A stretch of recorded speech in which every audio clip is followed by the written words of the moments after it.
నమస్తే మిత్రులారా, ఎవరైతే డిఎస్సికి ప్రిపేర్ అవుతున్నటువంటి ఆస్పిరెంట్స్ ఉన్నారో, అదే రకంగా టెట్కు ప్రిపేర్ అవుతున్నటువంటి ఆస్పిరెంట్స్ ఉన్నారో, మీరు ఏ కాంపిటేటివ్ ఎగ్జామ్కు ప్రిపేర్ అవుతున్నా 100% టెన్సెస్ పైన పట్టు ఉంటేనే గ్రామర్లో మనం ఏదైనా టాపిక్ చేయగలుగుతాం. కాబట్టి మనం ఇంతకుముందు అయితే simple present tense, present continuous tense, ఇప్పుడు ఈ వీడియోలో ప్రజెంట్ పర్ఫెక్ట్ టెన్స్ అనేటువంటిది చాలా ఇంపార్టెంట్.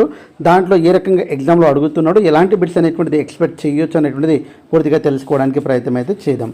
మొదటిసారి వీడియో చూస్తున్నటువంటి ఆస్పిరెంట్స్ ఎవరైతే ఉన్నారో తప్పకుండా మీ నుంచి నేను ఆశించేది లైక్ మాత్రమే. కాబట్టి తప్పకుండా లైక్ చేస్తారని, అదేవిధంగా సబ్స్క్రైబ్ చేసుకోవడం మనస్ఫూర్తిగా కోరుకుంటాను.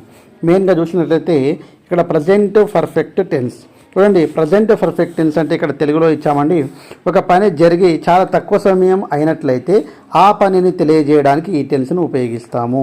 అంటే ఒక పని జస్ట్ కంప్లీటెడ్ యాక్షన్ అని చెప్పొచ్చు. జస్ట్ కంప్లీటెడ్ యాక్షన్స్ అంటే ఇంతకు ముందే ఒక పని అయిపోయింది అని చెప్పే సందర్భాలలో మనము ఇక్కడ ఏం చేస్తామండి అంటే జస్ట్ కంప్లీటెడ్ యాక్షన్స్.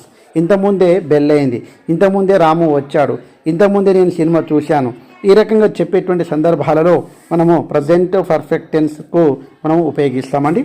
ఒకసారి దానికి సంబంధించినటువంటి ఎగ్జాంపుల్ చూసినట్లయితే, I have drunk coffee just now, నేను ఇప్పుడే కాఫీ తాగాను అని చెప్పే సందర్భాల్లో అయితే దానికి సంబంధించినటువంటి స్ట్రక్చర్ అనేటువంటిది చాలా ఇంపార్టెంట్ అండి. ఫస్ట్ సబ్జెక్ట్ ఉంటుంది. సబ్జెక్ట్ అంటే I, we, you, they, he, she, noun singular కావచ్చు, నౌన్ ప్లూరల్ కావచ్చు అండి. తర్వాత దీంట్లో వాడబడేటువంటి హెల్పింగ్ వర్బ్ చాలా important. Helping verb have comma has. ఇందులో వాడబడేటువంటిది V3 తర్వాత ఆబ్జెక్ట్. కాబట్టి ఇక్కడ helping verb have comma has అండి. అదేవిధంగా V3 అనేటువంటిది వాడతామండి. దానికి పాస్ట్ పార్టిసిపుల్ అని చెప్పడం అనేటువంటిది జరుగుతుంది. గతంలో ఎగ్జామ్లో అడిగినటువంటి బిట్టు పాస్ట్ పార్టిసిపుల్ అంటే మన కామన్గా V3 అని అలవాటు అయిపోయింది. దీనికే పాస్ట్ పార్టిసిపుల్ అని చెప్పడం అనేటువంటిది జరుగుతుంది. నెక్స్ట్ మనం చూసినట్లయితే హ్యావ్ కామా హ్యాజ్ అనేటువంటిది దేనికి ఉపయోగిస్తాం? ఐ, వై, యు, దేకు హ్యావ్ ఉపయోగిస్తాము. అన్నిటికీ V3 ఉపయోగిస్తాం. కామన్ అండి వర్బ్. అదేవిధంగా హీ, సీ, ఇట్, అదేవిధంగా నౌన్ సింగులర్స్ ఏదైతే ఉన్నాయో నౌన్ సింగులర్ వీటిని మనము హ్యాజ్ అనే హెల్పింగ్ వర్బ్ను ఉపయోగిస్తామండి. తర్వాత థర్డ్ పర్సన్ ప్లూరల్ ఏవైతే ఉంటాయో అది ఏదైనా కావచ్చు, 2 పేర్లు కావచ్చు, లేకుంటే 2 వస్తువులు కావచ్చు. అలాంటి సందర్భాల్లో మనము హెల్పింగ్ వర్బ్ హ్యావ్ ఉపయోగిస్తామండి. ఈ 2 జాగ్రత్తగా గుర్తుపెట్టుకోవాలి. సింగులర్ వస్తేనేమో హ్యాజ్, ప్లూరల్ వస్తేనేమో హ్యావ్ అనేటువంటిది ఉపయోగించడం అనేటువంటిది జరుగుతుంది. దీనికి సంబంధించినటువంటి స్ట్రక్చర్ ఇంపార్టెంట్ అండి. Subject have plus has plus V3 plus object అనేటువంటి దీనికి సంబంధించినటువంటి స్ట్రక్చర్. ఒక్కసారి మనము ఇక్కడ చూడండి, చాలా ఇంపార్టెంట్ అయినటువంటి ఒక్కసారి మనము నెగటివ్ స్ట్రక్చరు, ఇంటరాగేటివ్. నెగటివ్ అంటే నాట్ ఉంటుందండి, అంతే. సబ్జెక్టు హ్యావ్ హ్యాస్, ఇక్కడ నాట్ ఉంటే తప్పకుండా అది నెగటివ్ సెంటెన్స్కి సంబంధించినటువంటి స్ట్రక్చర్ అండి. తర్వాత ఇంటరాగేటివ్ అంటే ఇంటరాగేషన్ అంటే హెల్పింగ్ వర్బులు ముందుకు వస్తాయండి. హ్యావ్ హ్యాస్ అనేటువంటిది ముందుకు వచ్చి తర్వాత సబ్జెక్టు V3 ఆబ్జెక్ట్ అనేటువంటిది ఉంటే దానికి మనం ఏమని పిలుస్తామండి అంటే ఇంటరాగేటివ్ సెంటెన్స్ అనేటువంటిది చెప్తామండి. ఇంకా మెయిన్ ఎగ్జామ్లో అడుగుతున్నటువంటి ఏరియా కాబట్టి చాలా ఇంపార్టెంట్.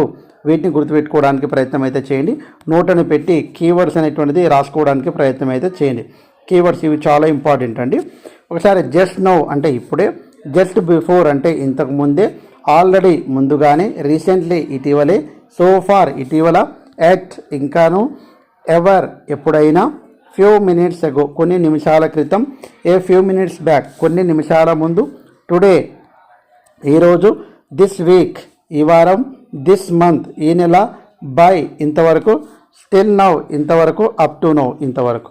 అంటే ఇక్కడ మెయిన్గా ఎక్కువ వాడబడేటువంటిది జస్ట్ కావచ్చు, just before, already, recently, so far, yet, అదేవిధంగా ఫ్యూ మినిట్స్ అగో, అదేవిధంగా ఫ్యూ మినిట్స్ బ్యాక్.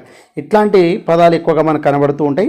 దీనికి సంబంధించినటువంటి ఎగ్జామ్లో అడిగేటువంటి ఇక్కడ ఎగ్జామ్ పర్పస్లో ఉన్నటువంటి మనం ఎగ్జాంపుల్ చేసినట్లయితే తప్పకుండా మనకైతే అర్థమవుతుందండి. ఒకసారి చేయడానికి ప్రయత్నం అయితే చేద్దాం. మెయిన్గా చూసినట్లయితే I dash a pen just now. Just now అనేటువంటిది కీవర్డ్ అండి. ఎగ్జామ్లో ఇలాంటి బిట్ వస్తుంది. జస్ట్ నో అనేటువంటిది కీవర్డ్. దేనికి సంబంధించింది? ప్రజెంట్ పర్ఫెక్ట్ టెన్స్కు. దానికి సంబంధించినటువంటి subject have comma has plus V3 ఉండాలండి. కాబట్టి సబ్జెక్ట్ ప్లస్లో ఐ ఉంది. ఐ కాబట్టి ఇక్కడ హ్యావ్ వస్తుందా హ్యాస్ వస్తుందా? మనం ఇంతకుముందే ఐకు ఏమొస్తుందండి? హ్యావ్ వస్తుంది. తర్వాత ఇక్కడ బై అనేటువంటిది V1 ఇచ్చిండు, మనకు మాత్రం V3 ఉండాలి. కాబట్టి బై అనేటువంటిది బాట్గా మారుతుంది. Bought. I have bought a pen just now అనేటువంటిది ఆన్సర్ అవుతుంది. ఇంకా మనం చూసినట్లయితే ఒక్కసారి ఇక్కడ క్లియర్ కట్గా నేర్చుకోవడానికి ప్రయత్నం చేద్దాం. I dash see the Taj Mahal recently అనేటువంటిది పదం ఎక్కడ వాడతాం? కీవర్డు ప్రజెంట్ పర్ఫెక్ట్ టెన్స్. కాబట్టి ఐకి ఏమొస్తుందండి? హ్యావ్. ఐ తర్వాత ఇక్కడ చూడండి సబ్జెక్టులో ఐ ఉంది, హ్యావ్ వస్తుంది. తర్వాత V3 సికి ఏమొస్తుంది? V3 see saw seen. కాబట్టి సీన్ అనేటువంటిది ఆన్సర్ అవుతుంది. తర్వాత I dash cut my fingers just now ఇంతకుముందే ఆ ఫింగర్ను కట్ చేసుకున్నాను. ఐ జస్ట్ నో అనేటువంటిది కీవర్డు. ఇక్కడ సబ్జెక్టు, అదేవిధంగా సబ్జెక్ట్ అంటే సబ్జెక్టు హ్యావ్ కామా హ్యాస్ రెండిట్లో ఏదో ఒకటి వాడాలండి. తర్వాత V3 సబ్జెక్ట్ ప్లేస్లో ఐ వచ్చింది, హ్యావ్ వాడాలన్నా ఏది వాడాలన్నా హ్యావే వాడాలండి. తర్వాత కట్ అనేటువంటిది వర్బ్ 3 కూడా కట్టేయండి. కాబట్టి మళ్ళీ వర్బ్ 1 వర్బ్ 2 వర్బ్ 3 అనేటువంటిది కట్టే ఉంటుంది. కాబట్టి దాంట్లో మనం టెన్షన్ పడాల్సినటువంటి అవసరం లేదు. మళ్ళీ V1 వాడారని కన్ఫ్యూజ్ కావద్దండి. Next I dash Raju this week. అదేవిధంగా దే డాష్ జస్ట్. ఇక్కడ చూడండి 5th one I have just. Okay, ఇక్కడ గో ఉంది, ఏం వాడాలండి? గాన్. ఈ రకంగా మనము ఈజీగా అయితే ఆన్సర్స్ అయితే చేయవచ్చండి. ఒకసారి రీసెంట్లీ అనేటువంటి కీవర్డ్ ఉందండి ఇక్కడ, దీన్ని కూడా మనం చేయడానికి ప్రయత్నం అయితే చేయండి. మరికొన్ని ఎగ్జాంపుల్స్ చూద్దామండి. ఇక్కడ చూడండి look the ground is wet dash it dash అంటే ఇంతకుముందే గ్రౌండ్ మొత్తం వెట్గా ఉంది, ఇంతకుముందు ఏమైంది? వర్షం పడ్డది. ఇట్ హ్యాస్ రెయిన్ అనేటువంటిది రెయిన్డ్గా మారుతుంది. See dash picture just already. తర్వాత ఇక్కడ సో ఫార్. అదేవిధంగా ఈ రకంగా మనము ఇలాంటి ఎగ్జాంపుల్స్ అనేటువంటిది చాలా చాలా ఇంపార్టెంట్ అండి. ఇవన్నీ కూడా మీరు ఆన్సర్ చేయడానికి ప్రయత్నం అయితే చేయండి. ఈజీగా ఉన్నటువంటి బిట్స్ అండి. కాబట్టి తప్పకుండా అయితే పర్ఫెక్ట్ టెన్స్ అనేటువంటిది చాలా ఇంపార్టెంట్ అండి. తర్వాత నెగిటివ్కి సంబంధించినటువంటి కొన్ని ఎగ్జాంపుల్స్ ఇచ్చారండి. ఇక్కడ ఎట్ను నెగిటివ్ సెంటెన్స్లో ఉపయోగిస్తాము. ఎట్ అనేటువంటిది ఎక్కువగా ఎక్కడ ఉపయోగిస్తామండి? Negative sentence. He dash the current bill yet అనేటువంటిది వచ్చింది, ఇది నెగిటివ్ సెంటెన్స్లో వాడుతామని చెప్పామండి. కాబట్టి ఇక్కడ చూడండి, ఇక్కడ హీ హ్యాస్ నాట్ అనేటువంటిది ఉండాలి. కాబట్టి హీ హ్యాస్ నాట్ అనేటువంటిది హ్యాజెంట్. ఇక్కడ హ్యాస్ పేడా కాదండి, కానీ నాట్లో ఉపయోగిస్తాము. ఇక్కడ నెగిటివ్ సెంటెన్స్లోనే మాత్రమే ఎట్ అనేటువంటిది ఉపయోగిస్తాము. కాబట్టి ఆన్సర్ ఏమవుతుందండి? ఇక్కడ హ్యాస్ నాట్ పెయిడ్ అనేటువంటిది ఉండాలి. హ్యాస్ పెయిడ్ అనేటువంటిది కాదు. ఎట్ అనేటువంటిది ఎప్పుడు వచ్చినా అది నెగిటివ్ సెంటెన్స్లో ఉపయోగిస్తాం. కాబట్టి హ్యాస్ నాట్ అనేటువంటిది కరెక్ట్ ఆన్సర్. చాలా జాగ్రత్తగా ఉండాలండి ఇలాంటి విషయాల్లో. తర్వాత ఎట్ ఉంది కావున నెగిటివ్ స్ట్రక్చర్ని ఎన్నుకోవాలి, ఇంపార్టెంట్ అండి. కాబట్టి చాలా జాగ్రత్తగా స్ట్రక్చర్ ప్రకారం పోయినా కానీ ఎట్ అనేటువంటిది ఉందా లేదా గమనించాలి. ఎట్ ఉంటే దానికి సంబంధించినటువంటి నెగిటివ్కి సంబంధించినటువంటి ఆన్సర్ని వెతుక్కోవాలి. తర్వాత చూడండి ఎట్ ఇవన్నీ కూడా నాటుతోటి ఉండాలి.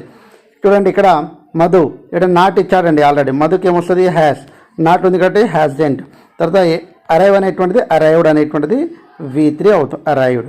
తర్వాత ఐ ఉంది, ఇక్కడ హ్యావ్ నాట్ ఇచ్చాడు, హ్యావ్ నాట్ ఫినిష్ అనేటువంటిది ఫినిష్డ్ అనేటువంటిది ఆన్సర్ అవుతుంది. సి ఇచ్చిండు, నాట్ ఇచ్చిండు, కాబట్టి హ్యాస్ నాట్, హ్యాజెంట్, పెయింటెడ్. ఇప్పుడు ఈజీగా అయితే మనం నెగటివ్లో ఎట్ అనేటువంటిది ఉండి ఆప్షన్స్ ఇస్తే, ఎట్ అనేటువంటిది ఉండి ఆప్షన్స్ ఇస్తే నెగటివ్ ఆన్సర్ అనేటువంటిది కరెక్ట్ అవుతుంది. కొద్దిగా అది జాగ్రత్తగా గమనించడానికి ప్రయత్నం అయితే చేయండి. ఇంకా మనం చూసినట్లయితే ఇంటరాగేటివ్ సెంటెన్స్ అంటే క్వశ్చనింగ్ అనేటువంటిది ఉంటుంది. హ్యాస్ అనేటువంటిది ముందర వస్తుంది అనేది చెప్పుకున్నాము. చూడండి నోట్, ఎవర్ను ఇంటరాగేటివ్ సెంటెన్స్లో ఉపయోగిస్తాము, ఇంపార్టెంట్ అండి. ఎవర్ను ఇంటరాగేటివ్ సెంటెన్స్లో ఉపయోగిస్తాం. Have you ever question mark.